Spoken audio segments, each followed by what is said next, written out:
વસંતભાઈ હંસાબેન બોલું. જી બોલો. હવે અમારે એક્રોસિટી થઈ હતી અને આ લોકો છે ને જે બેન સાહેબ આ લોકો ખોટી રીતે પોલીસ લોકો હેરાન કરે છે મને. બેન ક્યાંથી એટ્રોસિટી થઈ હતી? અમે કચ્છમાં બિદડામાં રહીએ છીએ. મેં તમને પેલો ફોન કરેલો હતો. મને બેન યાદ નથી, મને યાદ કરાવો ને. હા, મેં તમને છે ને 5 મહિના પહેલા ફોન કરેલો હતો અને હા એક્રોસિટી થઈ હતી. હવે અમારી સોસાયટીમાં છે ને 14 જણા રહે છે વસંતભાઈ. હવે આ લોકો છે ને એ દારૂ વેચે છે, એના ઉપર અમે એક્રોસિટી થઈ છે. એ લોકો દરબાર છે. હવે ઈ 2-3 વાર પકડાણા ને તો આ પોલીસ કઈ એક્શન નથી લેતી અને એ લોકો એ બધી અંધશ્રદ્ધા ફેલાવે છે. એની માં દશામાં કરીને અંધશ્રદ્ધા ફેલાવે તો ઈના નામથી આ લોકોએ ખોટી રીતે મારી ઉપર અરજી કરી. પછી જ જણાવે કે આ બેન છે ને ઈ અમે અંધશ્રદ્ધા ફેલાવીએ ને ઈ કે સારા કામ કરીએ ને તો આ બેન છે ને અમારા ઘરે આવે ને એ લોકોને અટકાવે છે ને ગાળો બોલે છે ખોટી રીતે. એવી રીતે કીધું અને પછી ના મારે વાત તો મારા જે સર્કલમાં સાહેબ બેન વાત હવે અરજી કરીને ના હું ફોન નહીં આપી. અત્યારે આ લોકોએ મને ગિરફ્તાર કરી વસંતભાઈ પોલીસ સ્ટેશન. મારા શું કોડાઈ પોલીસ સ્ટેશન. મારા ઘરવાળા સાહેબ નોકરી ઉપર ગયા. અમે બહારથી કમાવા માટે આવ્યા છે. આ પોલીસ મને કેટલા ટાઈમથી હેરાન કરે છે. પોલીસ સ્ટેશન કીધું ફરતી બોલો તો. કોડાઈ પોલીસ સ્ટેશન છે. અને હા આ લોકોએ જાણ્યા સિવાયનો મારા છોકરા અત્યારે સાહેબ સ્કૂલમાં ગયા અને મારો ઘરવાળો નોકરી ઉપર ગયો. એને ટાઈમ નથી છતાંય પણ આ લોકો મને હેરાન કરે છે. એ લોકો પેલા અરજી જોઈ તપાસ કરવા આવો. મેં કીધું પછી મને અટકાયત કરો. સાસુ છે કોણ છે ને? ઈ આ મેડમ છે, ઈ પોલીસ વાળી. તમારું નામ શું છે? એનું નામ એકનું નામ ઝાલા સાહેબ છે. એ એમ કે તમે વાત ન કરો તો હવે મારો આધાર શું છે સાહેબ? મારો ઘરવાળો નોકરી અલ્યો તમે વાત કરો. વસંતભાઈ છે એ નથી વાત કરતા. એ કે હું નથી વાત ન કરાય. અને ઓલા બેન કોણ છે એનું નામ બોલો. બેન તમારું નામ શું છે? ના તમે ના પાડો ને કે વાત કરવાની, એટલે નામ આપો. તો વાત કરવાની કેમ ના પાડો? એમ કે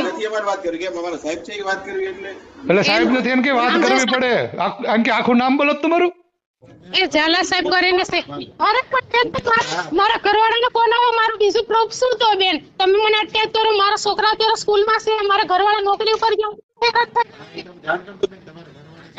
તો મારે ઉપર મારું એમને સાહેબ બહારની છે તો મારે તમારો જિલ્લો બોલો તો બેન. હાલો હાલો. તો આ સાહેબ બધા થઈને જો આવી રીતે મારે યાર કરે છે વસંતભાઈ. શું પોલીસ સ્ટેશન ની અંદર છો તમે અત્યારે? તમે પોલીસ સ્ટેશન ની અંદર છો? હા પોલીસ સ્ટેશન ની અંદર ને ઈ મને બહાર નથી નીકળવા દેતા. એટલે ત્યાં સીસીટીવી છે ને? હા સીસીટીવી કેમેરા છે. કઈ વાંધો નહીં. હવે સાહેબ આ લોકો મને બધા હેરાન કરે છે. મારા છોકરા સ્કૂલે ગયા છે અને આ અરજી ખોટી છે છતાં પણ મને હેરાન કરે. મેં સાહેબ પોલીસ સ્ટેશન માં પીએસઆઈ કોણ છે પૂછો તો? પીએસઆઈ પોતે ઝાલા સાહેબ જ છે. હા ઈ છે. જિલ્લો બોલો તો. તાલુકો જિલ્લો? જિલ્લો માંડવી. કોડાઈ પોલીસ સ્ટેશન લાગ્યા અને માંડવી બરાબર. અને મારા આ લોકો ખોટી રીતે મને હેરાન કરે. હજી લોકો મારા મોબાઈલ આંચકે કોણ તમારી પાસેથી? હે મોબાઈલ આંચકવાના પ્રયત્નો કોણ કરે છે? આ બેન આંચકે છે મારા પાસેથી ફોન. બેન નેમ પ્લેટ નથી ન્યા?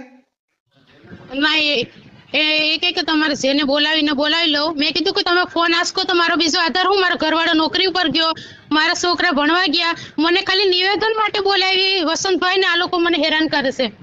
બરાબર છે. હવે મારે શું કરવું? હવે અમારા બધા પરિવાર વસંતભાઈ અહીંયા બારે છે સોમનાથમાં. અમે એકલા 2 જણા રહીએ. હવે આ નિવેદન આપ્યું ખોટું નિવેદન છે છતાં પણ આ સાહેબ મારા ઉપર આવી એક્શન લીધી. કઈ વાંધો નહીં. હાલો હું એને કંટ્રોલમાં ફોન કરીને હમણાં એને પોલીસ સ્ટેશન નો કે સાહેબનો નંબર લઈને ફોન કરું છું. હા ભલે હમણાં જ કરજો સાહેબ. મારા છોકરા સ્કૂલે ગયા. કરું.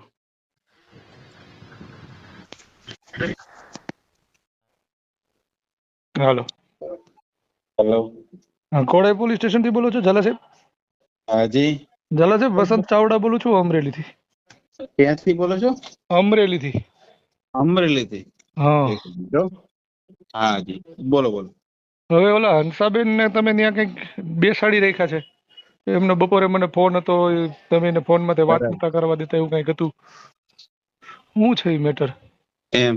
એમના વિરુદ્ધ અરજી આપેલી છે બધા. એના અનુસંધાન એમને અટકાયતી પગલા માટે એના અટકાયતી પગલા લીધા હતા. મારી સાથે ટેલિફોનિક ચર્ચા કરતા હતા ત્યારે તમે લોકો એને ફોનમાં વાત કરવા નતા દેતા.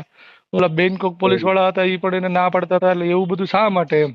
એમને ઈ બેન તો આવીને જોર જોરથી પોલીસ સ્ટેશનમાં પહેલા રાઈડ ઉપાડે તો પછી ક્યારના અમારે બીજું કામ હોય કે ન હોય અમારે? એટલે તમારે તો બધા કામ હોય જ સાહેબ, પણ ધમકાવે એમ નહીં, તમારું નામ લઈને ધમકાવે કે લ્યો અમારા ફલાણા ભાઈ વસંતભાઈ હારે વાત કરો ને આ મારો વાત હા ને કરો. તમે એટલે તમે આ તો આગેવાનારે વાત કરવી પડે સાહેબ. અમારે અમને તમે અમારા થોડા સાહેબ છો, અમારે તમને એમ નહીં કહેવાનું નહીં, તમે તમારે અમે સાહેબ તમારા અમે તમારા સાહેબ જ છીએ સાહેબ. એમ? હા, અમે પબ્લિક છીએ ને એ તમારા સાહેબ જ છીએ. એમ?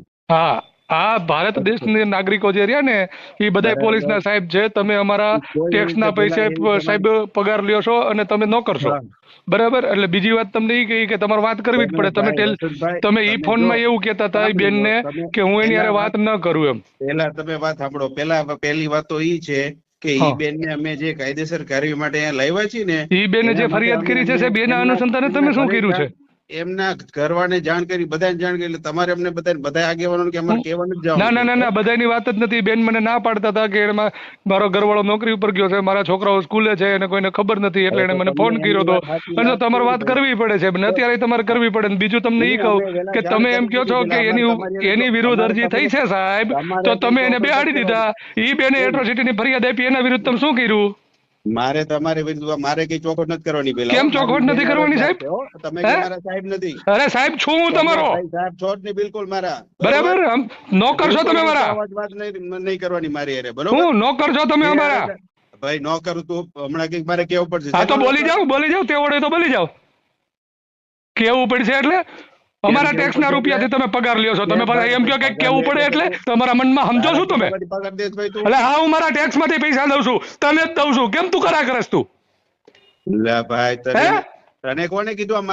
તને મારા નંબરમાં તને વાત કરવાની કીધું? અરે તારે જવાબ દેવો પડે મને. તું પીઆઈ હોય તો તારા ઘરનો. અરે ભાઈ આ મારો પર્સનલ નંબર છે. મને અરે પર્સનલ હોય કે ગમે એવું હોય, તું બરાબર? એટલે એન કેન પ્રકારે ખોટી એવી વાત જ નહીં કરવાની. મારે કઈક કહેવાય જાય તો બોલી જા, તારે જે કહેવાનું થતું હોય. તું પીઆઈ હોય તો એનો મતલબ એવું ન સમજતો. તું નોકર છો ને રહેવાનો જ છો. જ્યાં સુધી નોકરી કરીશ ને ત્યાં સુધી તું સમાજનો નોકર છો. તું જે હોય ભાઈ, બરાબર? તું જે કાયદેસર થતી હોય એ જ કરવાની, બીજી નહીં કરવાની ભાઈ. કરશું ભાઈ, બરોબર? અમારે એ બેનની ફરિયાદના અનુસંધાને શું કર્યું? અમે બધું જે કરશું. એને કેમ બેહાડી દીધા? સામે વાળાને બેસાડો. સાહેબ નથી ભાઈ, તું મારો સાહેબ નથી. હા, તું નોકર જ છો, અમારો નોકર જ છો તું, હાલી નીકળો છું, બરાબર? એટલે વાત તારે સભ્યતામાં જ કરવાની, તું કરે નહીં કરવાની. વસંત ડાયાભાઈ ચાવડા. વસંત ડાયાભાઈ ચાવડા ને? હા બરાબર. ઓકે, ઠીક છે. હા, વાંધો નહીં. હા, કરી લેજો. હા.